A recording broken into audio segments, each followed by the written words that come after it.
Welcome to another episode of Altitude Shift, the podcast where I explore how to show up at work with greater executive presence, personal authority, and emotional steadiness.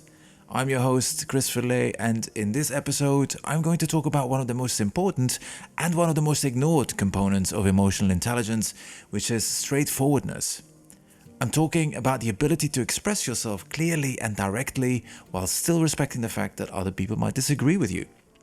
It ranges from telling your boss they've got a bit of spinach stuck between their teeth before they enter a board meeting, to telling a new hire that they're currently not on target to pass their probation. Straightforwardness is a competency that I've had to work on pretty hard myself. It's also something that many, if not most of my clients, seem to struggle with at work and in their personal lives sometimes. A telltale sign that straightforwardness might not be your forte is if you often find yourself sitting in meetings, listening to people saying things that don't quite make sense, and you're staying quiet because, you don't want to rock the boat. Or you struggle giving people constructive feedback, and when you do, you might do it in such a soft and positive way that the other person walks away thinking they've done a great job, they just didn't get the message. Or maybe you're on the other end of the spectrum, and you fancy yourself as a bit of a straight talker. But sometimes your messages end up being so blunt that the only thing people remember from the conversation is how bad you made them feel. Neither approach is going to help you further in your career. What will help you further is learning how to strike the balance. Being clear enough to be understood, but respectful enough to be heard. This episode is all about how to strike that balance. Let me begin by laying out why straightforwardness matters so much. At its core, straightforwardness is about giving others the gift of clarity. And that's why it matters so much, because when people know exactly what you mean, they are likely to trust and respect you more than when they don't. Clarity often equals efficiency. It removes the guesswork, the double checking, and any wasted energy that comes from having to decode someone's vagueness. And this is where balance comes in. When you're too blunt, people stop listening and they just remember how you made them feel. When you're too vague, they leave the conversation feeling very confused. So straightforwardness is the skill of finding that middle ground. And of course, straightforwardness isn't a one-size-fits-all behavior. The same message of "this plan won't work" lands very differently depending on where you are. In the Netherlands or in Germany, you'll often hear it said just like that. "This plan won't work, here's why." It's seen as efficient and honest. In the UK, you might hear, that's an interesting idea, which roughly translates as "it's a terrible idea." In Spain or Italy, the same point might come wrapped in reassurance. "This plan won't work, but don't worry, we'll make it work another way." So the message is softened, but the implication is clear. In Scandinavia, it might be voiced more collaboratively. "I don't think this plan will work, shall we look at alternatives together?" In the US, the feedback tends to be direct, but upbeat. "This part won't work, but here's how we can fix it." And in Australia, it's usually plain spoken and laced with humour. "Nah mate, this plan's dog's breakfast." I have no idea what that was, but anyway. But my point is that straightforwardness isn't about one fixed style, it's about knowing the effect you want to have and then choosing the delivery to make that happen. And that brings us to something most people underestimate: the role of courage. Because even if you know how to phrase something clearly, the real question is, will you actually say it? I came across a recent McKinsey survey which found that nearly half of employees hold back their ideas or concerns at work because they don't feel safe to speak up. In other words, the hardest part of being straightforward isn't about finding the right words, it's about managing the emotional risk. And we often hold back because we don't want to upset someone, or we worry about being seen as difficult. But the trouble is that if we wait for that fear to disappear on its own, almost never say the thing that needs to be said. And that's why courage matters. And courage isn't the absence of fear, it's the decision to speak up anyway, despite that fear, because we know that the point we are making has value. And again, this is where I want to bring in a framework that was made famous by Kim Scott, an ex-Google Apple executive who wrote a best-selling book called Radical Candor. In that book, she talks about a simple 2x2 grid. So imagine one axis describing how much you care about someone, and the other axis describes how much you want to challenge them directly. So when you put those two together, you get 4 very different styles of communication. Number 1 is when you both care and challenge. That's when you hit the radical candor sweet spot. You're clear, you're honest, and people know you've got their back. When you care, but you don't challenge that person, you slip into what Scott calls ruinous empathy. And honestly, that's probably where most of us live. You don't want to hurt that other person's feelings, so you soften your message until it practically disappears. Your intention feels kind, but the impact is harmful because you don't allow the truth to surface and your feedback eventually gets lost. And as a result, problems often just continue to fester. Now, when you do challenge, but you don't particularly care about the other person, you tip into what she calls obnoxious aggression, which is blunt, sometimes abrasive, but at least it's clear. And Scott argues, and I reluctantly agree, that this is often better than ruinous empathy, because at least people know where they stand. And then there's a 4th quadrant, which she calls manipulative insincerity. That's where you neither care nor challenge the other person. You hide your truth, you sugarcoat things, or worse, you gossip behind their back instead of being honest with them. Nobody wins in that space. And that's exactly why straightforwardness or radical candor matters. It pulls you out of that ruinous empathy, but without tipping you all the way into aggression. It's that middle ground. And just to repeat myself again, it's being respectful enough to be heard and clear enough to be understood. Let's assume you agreed with everything I said so far. You know that radical candor is the way forward. But once you've decided to open your mouth, how do you make sure that what comes out is clear and lands well? I'm going to give some practical tips here. But first, think of straightforwardness as having 3 components: assertiveness, self-control, and acknowledging others. You need all 3 working together if you want your message to land clearly. Let's start with assertiveness, which is the what. This is about being clear about your point rather than vaguely circling around it. And to do that most effectively, you need to use I statements. For example, I think this deadline isn't realistic.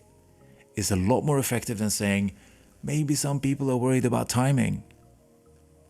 Say what you mean, then explain the reasoning behind it.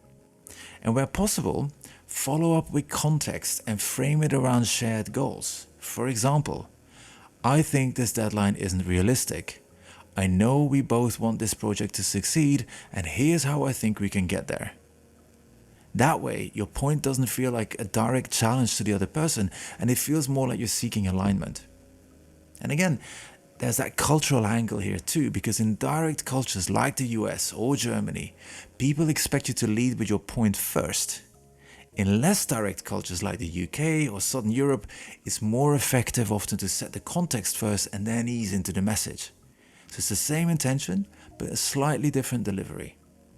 The second part of straightforwardness is self-control. So this is the how you deliver things. And here's where it gets practical. If you want your message to land clearly, there are a couple of habits you can train. First, there's the 1 breath rule. If you can't say your main point in 1 single breath, it's probably too long. So strip it back. 1 clear sentence first, and then you add a bit of context. Secondly, I call this the 70-30 rule. You spend 30% of your airtime stating your point and then 70% explaining it. Most people flip that around. They waffle on, and only at the end do you finally get to hear what they actually meant. So put the headline first, and if you're in a country where you put the context first, keep that context short. Thirdly, practice having a steady voice. Pick 1 phrase, something like, this deadline won't work. and then practice over and over saying it in a calm, even tone. No softening, no rushing your words, just steady delivery. And that tone is what will signal authority. And fourthly, I call this a full stop test. Once you've said your point, stop. Don't rush to explain, over-justify, or fill the silence with nervous waffle. Just let the sentence land. Give the other person space to absorb it. That silence carries more weight than another 30 seconds of explanation ever could. Now, if bluntness is more of your issue, here are 2 other habits that you can practice. First, the impact check. Before you speak, ask yourself, do I want this person to feel bad or do I want them to act? That split-second check will soften your delivery without diluting your point. Secondly, and this is really one of my favorite communication techniques, I call it the second draft. Before speaking, quickly reframe your thoughts in your head as if you were writing an email to someone you respect. For example, instead of blurting out, your idea is terrible, the second draft version of that might be, I don't think that idea will get us where we need to go. The meaning stays direct, but the tone shifts from combative to constructive. And some of the best communicators in the world, they almost always speak in second draft. So right, these are 6 practical tips to control how you deliver your message. And you'll find a link to all of these below in the show notes. Now, I started off by saying there were 3 components to being straightforward. I already mentioned assertiveness and using I statements, and then I talked about controlling your delivery. Now here's the third part, which is about acknowledging the other person. I call this the bridge. Why does acknowledging others matter? Because being direct isn't just about what you say, it's much more about whether your message actually lands. And for it to land, the other person has to be open to receiving it. So one way to make sure your message lands is to anticipate how they might feel about it. Might they feel frustrated, anxious, upset about what I'm about to tell them? If so, I need to weave this into my delivery. For example, you could say something like, I know this is not the feedback you were hoping for or might have been expecting, but I need you to get better at X, Y, and Z before we can think about ending your probation. Or another example is, I can see you've put a lot of effort into this draft presentation already and it still isn't quite there. Let's sharpen it. So in both cases, you're naming their likely reaction before delivering your point, which makes it easier for them to stay open and engaged. And this is really the heart of it. Psychologist Heinz Kohut once said that of all human needs, our deepest one is to be understood. When people feel understood, they soften and they will be much more willing to listen. Combine that with clarity and self-control and you end up with communication that builds trust, credibility, and real influence. In conclusion, straightforwardness, in a nutshell, is finding the courage to say what needs to be said in a direct and tactful way. It's one of those skills that looks simple on the surface, but it actually asks quite a lot of emotional intelligence. And as I explained, it isn't just about clarity, it's also about having the courage to use that clarity, the self-control to deliver it well, and the awareness to adjust your message so that it actually lands. And of course, you can't use straightforwardness in isolation. You need to be able to read the room, sense how your words are likely to land, and then have enough trust built up with people that they know where you're coming from. That's also why a little preparation helps. Before you speak, ask yourself, can I say this in one clear sentence?